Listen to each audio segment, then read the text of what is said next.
আসসালামু আলাইকুম। সবাই কেমন আছেন? আশা করছি সবাই ভালো আছেন এবং সুস্থ আছেন। অনেক কয়েকদিন থেকে বেশ ব্যস্ততায় দিন কাটছে। আসলে ভীষণ অসুস্থ। তারপর হচ্ছে পরিবারকে সময় দিতে হয়। তো এটা ছিল হচ্ছে আমার চাচাতো দেবরের গায়ে হলুদের মুহূর্ত। ইতিমধ্যে বেশ কিছু মুহূর্ত আপনাদের সাথে শেয়ার করেছি। এই তো দেখতেই পাচ্ছেন সবাই মিলে হচ্ছে বর এবং সাথে হচ্ছে কিছু সাজানো জিনিসপত্র মানে খাবার-দাবার ডেকোরেশন সহ সামনে এনেছে এবং বরকে বসিয়ে দেওয়া হলো এবং সবাই একে, একে হাতে করে সেই হচ্ছে ডেকোরেশনের খাবারগুলো এবং হচ্ছে আরও যাবতীয় যা, যা থাকে মিষ্টি, পায়েস, কেক সবকিছু এনে নিচে রাখছিল। এদিকে আমি যেহেতু অসুস্থ তাই একটু সাইডেই ছিলাম। আমার প্রচণ্ড ঠান্ডা লেগেছে। তো যাই হোক ইতিমধ্যে হচ্ছে গায়ে হলুদের মুহূর্ত শুরু হয়ে যাবে। তো প্রথমে হচ্ছে তার মা, বাবা এবং হচ্ছে বোনকে বসানো হলো। আসলে হচ্ছে এই ৪ টা মানুষ এই পরিবারে হচ্ছে একদম খুবই ওতপ্রোতভাবে জড়িয়ে ছিল। সেখানে হয়তো আরেকটা মানুষ এসে যোগ হবে।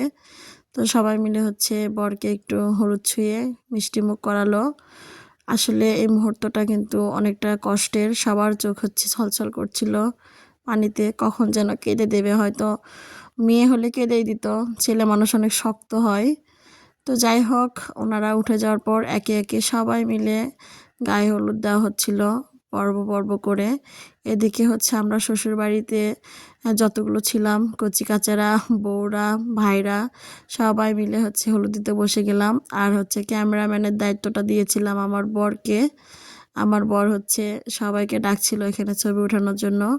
আর সবাই মিলে ওকে এত মিষ্টি খাইয়েছে আর তাই আমরা ওকে হচ্ছে ফল দিচ্ছিলাম যে এত মিষ্টি খাওয়ানো ঠিক না, ওকে একটু ফল দেই।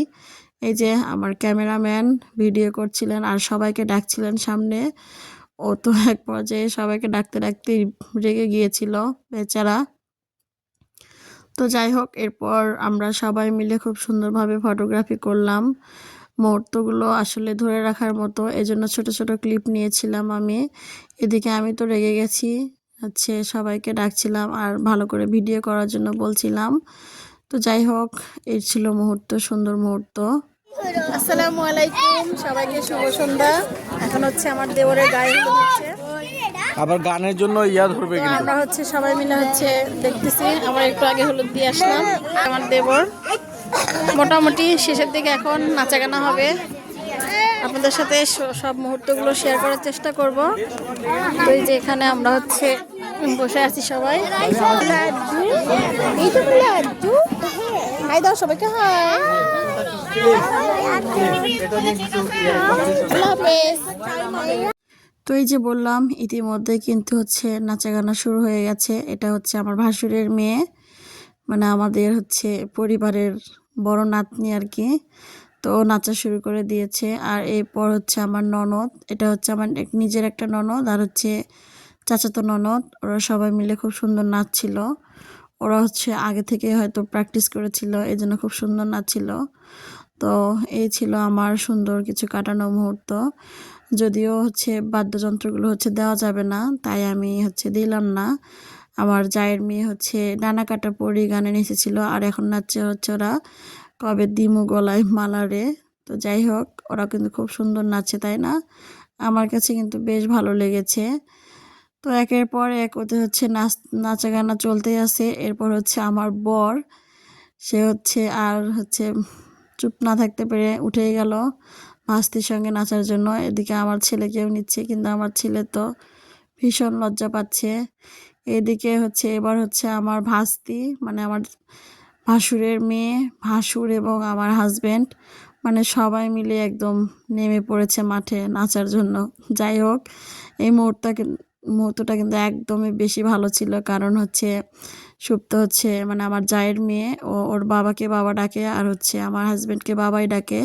মানে বাবা আর বাবাইকে নিয়ে খুব সুন্দর এনজয় করছে ও। বারবার ডাকছিল যে বাবাই আমার কাছে আসো, আমার সাথে নাচো। তো এদিকে আমার ছেলের বড় বাবা হচ্ছে ওকে একটু কোলে নিল কিন্তু ও থাকতেই চাচ্ছে না। তো এই ছিল আমাদের কাটানো মুহূর্তগুলো, হলুদের মুহূর্ত। একে একে পরবর্তী মুহূর্তগুলো শেয়ার করার চেষ্টা করব। এই ভিডিওটা আপনাদের কাছে কেমন লাগলো অবশ্যই জানাবেন। আজ এখানেই বিদায় নিচ্ছি, দেখা হবে পরবর্তীতে নতুন কিছু নিয়ে। দিন শেষে পরিবারের এই মুহূর্তগুলো আসলেই মনে রাখার মতো আর একটা সময় তো স্মৃতি হয়ে থাকবে।